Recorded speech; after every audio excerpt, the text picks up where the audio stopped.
ទឹកដីអង្គរគឺជាដែនដីអច្ឆរិយៈដ៏រុងរឿងជាមហាស្ថាបត្យកម្មដ៏មហោស្ចារ្យកសាងដោយអច្ឆរិយបុគ្គលខ្មែរមានចម្លាក់សិល្បៈដ៏សម្បូរបែបជាមហាស្ថាបត្យកម្មដ៏ល្អឯកមានតែមួយគ្មានពីរលើលោក The land of Angkor is one of the awe and majesty, home to magnificent architecture crafted by Khmer artisans and enriched with intricate sculpture. អង្គរវត្តជាអច្ឆរិយវត្ថុដ៏ពិសិដ្ឋមានរចនាបថល្អឥតខ្ចោះបង្កប់នូវក្លៀនពុទ្ធិអាចកំបាំងនៃគតិបណ្ឌិតដែលមិនចេះរៀងស្ងួត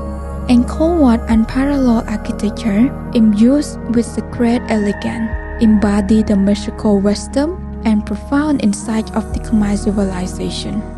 ក្បួនច្បាប់វិទ្យាសាស្ត្រតារាសាស្ត្រទស្សនវិជ្ជាខ្មែរនិងការត្រាស់ដឹងចាក់ធ្លុះជ្រួតជ្រាប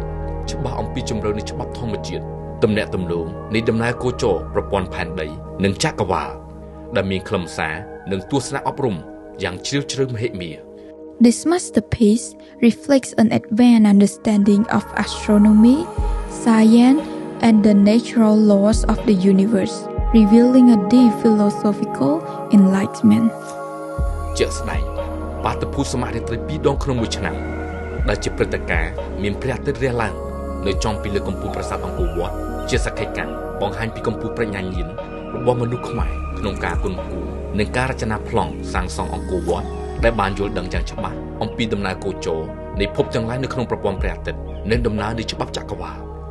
Twice a year, the sun ascends over Angkor Wat. The Angkor equinox is the testament to the Khmer people's mystery in calculating celestial movements and designing structures in harmony with the cosmic order. ផ្អែកលើតន័យកនេះច្បាស់ណាស់វណ្ណកម្មដែលមិនអាចកាត់ថ្លៃបាននេះមានគុណតម្លៃមិនត្រឹមតែជាសម្បត្តិបេតិកភណ្ឌវប្បធម៌សម្រាប់មនុស្សជាតិប៉ុណ្ណោះទេប៉ុន្តែថែមទាំងជាមជ្ឈមណ្ឌលវិទ្យាសាស្ត្របុរាណសម្រាប់ឲ្យមនុស្សសិក្សាស្វែងយល់អំពីទំនាក់ទំនងភពតារាវិទ្យានិងអាចកំបាំងចក្រវាឡផងដែរលើសពីសម្បត្តិអរិយធម៌ក្នុងន័យសាសនានិងចិត្តវិញ្ញាណប្រាសាទអង្គរវត្តគឺជាឧត្តមដ្ឋានជាបូជនីយដ្ឋានជាទីកន្លែងសម្រាប់កំសាន្តជាទីឋាននៃព្រះវិស្ណុសមនឹងឈ្មោះពេញជាផ្លូវការថាបរមវិស្ណុលោក Beyond its cultural significance,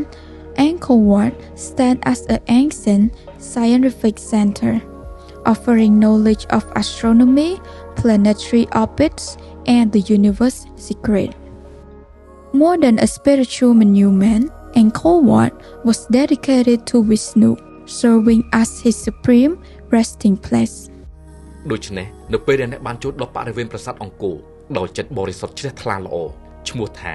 អ្នកកំពុងតែឈរនៅកណ្ដាលនៃទីឋានព្រះ Entering this sacred complex with the pure heart is like standing at the very center of the divine presence.